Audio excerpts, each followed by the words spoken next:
film with the realities happening in Mindanao? How close? Well, actually, this story is based on a real life story of a mother that we met in Mindanao when we went there during the research. So, marami kami mga nakausap. Kasi during the SAF, yung SAF na SAF 44, para ang lumalabas kasi sa news isang sideline, di ba? Yung survivor, tsaka yung mga SAF 44, pero wala tayong narinig at all doon sa mga taga-roon, kasi may mga civilian din naman doon, di ba? May mga, tsaka we have to consider na marami yung mga nandoon, hindi lang naman isang grupo, hindi lang naman MI, no? May MNLF, may basta marami. So that one hindi natin siya narinig. So that's why this film is an opportunity also, no, to show that there's the other side of the story, and people from that part of Mindanao also suffered. For my second question to Fiona and Baron, how was it working together as brothers on film, and paano nyo na hindi outshine? Bakit namin din na-outshine yung isa't isa? Baron and I grew up together. I mean, we've been friends since we were in our teens, I should say. Or teenager ka, hindi na ako teenager. Mas mukha kang teenager. No, but we have the same respect for the craft. I mean, ang takot ko lang kay Baron, baka ilublub niya ako sa ilog tapos hindi ako makahinga. No. Baron is very committed. He's a committed actor. When we do something, we do it wholeheartedly. We don't leave anything behind. So I have so much respect for this guy. Pag ginawa niya isang bagay, gagawin niya more than you ask for. Yes, direct.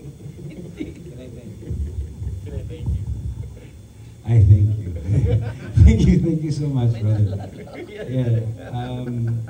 Kaya mga bata pa lang kami, isa si Brother Piolo, nung nakikita niyang tagilid yung buhay ko, he was one of the first people who helped me understand how life is supposed to be, how I should act. Like Kyle is over here, di ba? Maraming lumalapit kay Mr. Piolo Pascual because magaling siya mag-guide ng talent. Look at him, he's so successful not only sa acting niya, pati sa business life niya. And ang naging problema ko lang, siguro, parang si Abdel, may mga fights kami dito in real life ni Brother Piolo na, hindi, totoo, we used to dive together, we got our licenses together with other actors. Every Sunday na sa bahay ako. Hanggang sa nagsawa siya kasi parang 2 taon na hindi ka nag-grow. Parang sayang yung oras ko sa'yo, tama na nga. Nilayas, bahala ka na, Abdel. Ganon. But we reconciled kailan lang while shooting, and noong last December sa ABS-CBN Christmas special kasi nga sabi ko, hey man, I'm okay, take me back under your wing, I want to learn a lot from you. So I only not respect him as an actor, I respect him as a human business and entrepreneur as well. Thank you, Bella. Biro lang.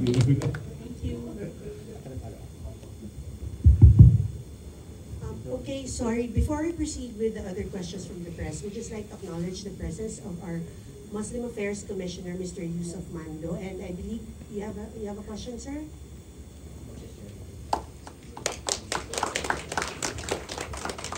Maraming salamat po sa opportunity. Hindi po talaga ako makatiis na hindi pasalamatan yung production sa pagkakataon na marinig yung panig ng ating mga kababayan from Mindanao. Kung minsan kasi yung mga nababasa na didinig natin sa mga balita yung one side or sa isang panig lang yung marinig natin.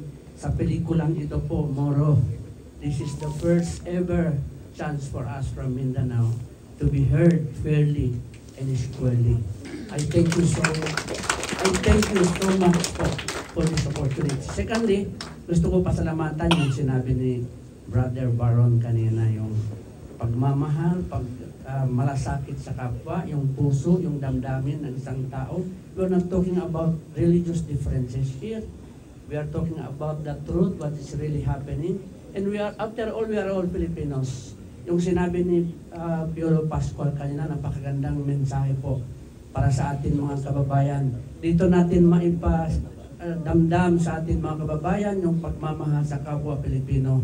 Salamat po, Direk Brillante Mendoza, sa pinakamakabuluhang pelikula po sa kasaysayan ng ating bansa.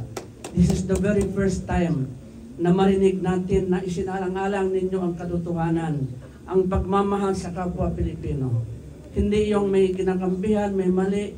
Hindi nga binanggit dito ang Kristiyano at Muslim eh. Ang binanggit dito isang pamilya nagmamahal sa kanyang mga anak. Magiging patas. At ito po ang tunay na kailangan ng ating bansa. Ang pagmamahal dapat ginagawa. Thank you so much po, Direk Loris, for this very relevant film. Ito po ang masasabi namin. Kasama ko ang ating mga kababayan taga Mindanao. Ito po ang boses namin. Maraming salamat po sa inyo. Thank you so much, sir. Thank you so much. Thank you so much, sir. To continue with our Q&A, we have a question.